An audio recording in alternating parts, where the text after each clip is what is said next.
Namaskar. I want to talk about the importance of taking decisions in life. Every decision is the knot from which our life takes a different direction, sometimes for good, sometimes for bad. So decision is an extremely important thing. So when some good idea comes in our mind, we have to act upon it. Otherwise that idea will slowly dissolve and disappear. And when something bad comes to our mind, it's better to delay. There are two forces acting on our consciousness. One force is called Vidya Maya, force of knowledge. Force of knowledge, you know, the light side of the force. And then there is a dark side of the force of ignorance. So this force of knowledge has two aspects. The first way how it manifests in us is through opening. Suddenly you feel an idea and suddenly you feel inspiration. Like everything was dark and you could not see the way. You didn't see the way, you didn't understand. Everything seems so hopeless and helpless. But now just an idea comes and wakes you up. Yes, this is the way. I will do this and I'm going to succeed. So this feeling, this opening is called sambit, awakening. The vibration, you feel like vibrated. Many times I feel in meditation this. Sometimes I sit and just, I get my mind high and then suddenly opening comes in the mind. Then I just see, okay, this is what I should do. And then the criteria, the feeling which accompanies this awakening is joy.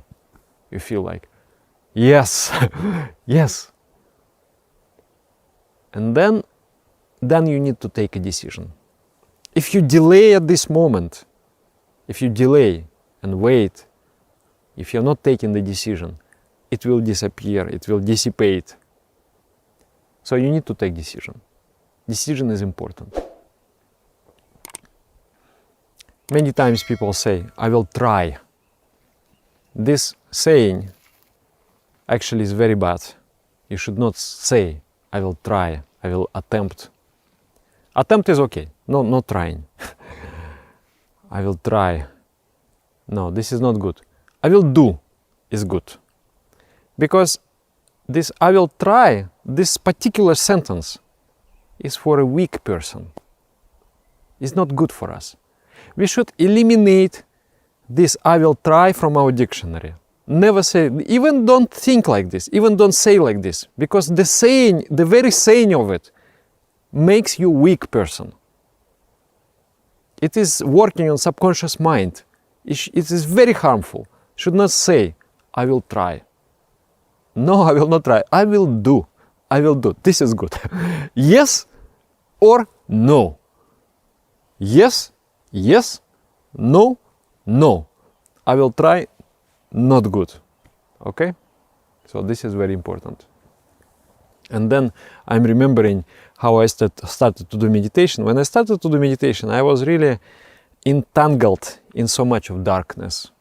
Means environment and habits and just the way of thinking, and it was kind of gloomy existence. And then I started to meditate, but then different habits and different the way of the inertia of the past of my past experience was so strong. So sometimes I would meditate, sometimes I would stop meditating, then again I start, then again I stop. And then one day I was sitting and I was thinking, meditation is so good for me. I have experienced it as the most beneficial utilization of time. Nothing else affects my life in such a positive way as meditation does. So why I am stopping, why I am quitting this part of meditation? I must meditate. I must meditate regularly. And then something happened to me. I felt like, yes, now I'm ready to say yes. This yes is very, very good word. Yes is very important word. Yes. So I decided to say yes. And then I gave myself a promise. I'm going to do twice a day till the end of my life. That was very strong. At that moment I felt very high, actually. I felt like, yes, really, I felt like I have opened the biggest door of my life. Yes, yes. But then I thought that now how I'm going to keep this word, because this is quite a strong promise. Until the end of my life, I'm going to do meditation twice a day. Then I understood, and actually my acharya, my teacher of meditation, he taught me this. He said, you know, your mind is not sufficiently strong to fulfill any promise.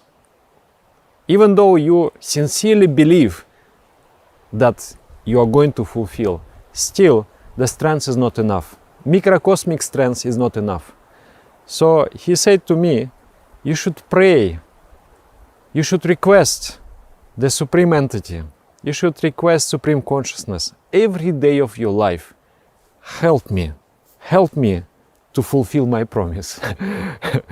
Help me to fulfill my promise. So that idea also somehow, he told me, and before that I got this idea that I must get some divine help. I must get, you know, I really want to do this good thing, but myself I may or may not do, but with the help, with the assistance of the divine, surely I will do. So that is also very important. There are three categories of people, like the weakest, little stronger, and the strongest. Successful, unsuccessful, the most successful. The weakest category of people is that people who never give any promise. They don't say yes. They prefer just to flow with the flow. Means if the opportunity comes, they respond to that opportunity. If it doesn't come, it's a kind of opportunistic flow of life. It is very difficult to live a human life, a divine life, if you are following this opportunistic style. Searching for comfort is not going to make you great. So, it is the weakest category. When you are never giving any commitment, you know the word meet, the root word meet, commit, omit, submit, admit. Meet means to do something worthy. So commitment, you commit to something. So when you never commit, that is the weakest state of the mind. When you commit, but when faced with opposition, with difficulties, you surrender, you give up. That is the second category. At least you commit, at least you try. Okay, you try, you fall, then again stand up, again go, fall, again stand up, again go. And then the third, the strongest people, they commit and they never give up. Never ever give up. That's the most. Those people are destined to be successful. It's called Vishwas, special power of the mind, the strong faith, the strong decision, I'm going to succeed. I'm going to succeed. So it is important to be, somehow to enter into that highest category of the person. You decide something, think 7 times, think 10 times, but once you said yes to yourself, then stick to that promise, commit to that promise. Don't make the promise too high, too big that you cannot fulfill, because the failure is also affecting us. Make that type of promise that it's doable, and then stick to it. And then try whatever your best, pray to God, or request the divine assistance, and exercise the full willpower, and stick with your commitment. Stick with your commitment. That is the path to greatness. I know a friend of mine, he was just meditating, and then he suddenly started to feel this. It's like an opening in the mind. It's like the divine commandment that I should do every day 3 hours of singing mantra. And then he was like, no way, I'm working, I'm getting tired, how can I do this kind of things? But I think this was very important for his soul to do that. So, and then that day he went to his job, and then there was some problems, some economic problems, and they said that, sorry, we have no job, so everybody is going to go on the holidays. It's not up to you, you cannot work because there is no job. You take 1 month off. So now he's like, okay, there is no anymore logic why I should not do. And then he started to do every day 3 hours of singing kirtan non-stop from, in one span of time, 3 hours. And he said, Dada, sometime I was coming home 11 o'clock in the night and still the promise is there. And then I would do from 11 to 2 o'clock in the night. And then he done. And I met him, I didn't see him for 1 year, but when I saw him, I saw that man has grown spiritually so much. He advanced so much, his understanding is so deeper. And as a person, he has grown very, very much. So this is the power of commitment. There was, and this advice, this particular advice about if something good comes to your mind, you should do immediately. Because if you start doing, first is the force of vidya, sambit shakti. You awaken, okay, now I should do. Then you commit, and then you do. And as you do, there is a flow. You enter into the flow, and that flow carries you, helps you to fulfill what you do. Because if you are standing, if you are not doing, no force is helping you. But when you are moving on the way, the force is helping you. The people, the ideas, the inspirations, everything comes. And opposition also comes. But also the help comes. So you be in the flow. You decide and do. Something good, decide immediately and go with that. And something bad, then you tell yourself, okay, this bad thing I am definitely going to do, but after 1 week, but after 2 weeks. Oh, let's wait another 1 month and then I will do. Don't say that I will not do, because sometimes you don't have enough strength to reject. If you have the strength, then reject immediately. But if you don't have that strength to reject the temptation or something like that, then say, okay, after 1 week, okay, after 1 month. And then maybe after 1 month you don't feel it anymore to do that. So that's the secret of life. And you know where it comes from? There is this Indian epic literature which is called Ramayana. And Rama was a god, like God incarnate, a divine warrior, a king, and a perfect embodiment of a human being. And then there was the Ravana. Ravana was also, it was his antagonist.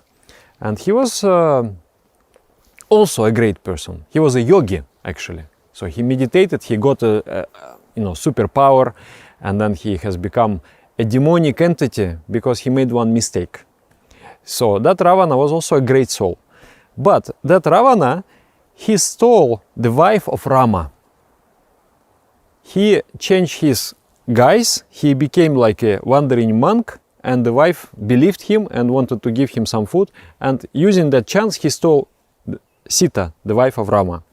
So Rama had no way but to wage the war against that Ravana, to vanquish him and then return the Sita back to his fold. And then he had to kill actually this Ravana. So when he won and Ravana was defeated, he sent his brother Lakshman. He said, Lakshman, go to Ravana, he's a great soul, and get one advice from him, some wisdom. He has something to share. So Lakshman went to Ravana and asked him, Ravana, please advise something good, some wisdom, impart some wisdom to me. You are a great soul. Then Ravana said, Shubhaya Sigrama, Shubhaya Kalaharanam. If something good comes to your mind, do it immediately. I wanted to build a golden bridge from earth to heaven, so people could ascend to the heaven. But I didn't do. I delayed, and I didn't do. But when the thought came in my mind, this very nasty thought, that I should steal the Sita, the wife of Rama, if I would just give myself a little thought, if I would hesitate a little bit, maybe one day, or 2 days, or 3 days, then that thought would disappear. If I would consider all the consequences, what would happen out of that, then I would change my mind. But I didn't hesitate. I acted immediately. So you see, this is the cause of my downfall. And here am I. Here we are. So that was very, very important advice. It is important to take the decisions. Important to take decision. Decision determines the trajectory of your life. Sometimes for good, sometimes for bad. When you are taking decision, when the opening is created, when inspiration is created in your mind, decide at that moment. And then start moving towards that goal. And then pray to Almighty to give you power to fulfill your destiny. And if something bad comes to your mind, don't act immediately. Say that, okay, I will do it after 1 year or after 3 months. And then slowly it will just pass. It will pass.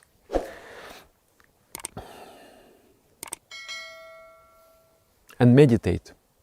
Meditate. When you meditate, you are creating that opening in your mind. Many times in meditation, I just see the path, what to do, how to do, and it helps me so much. Thank you. Namaskar.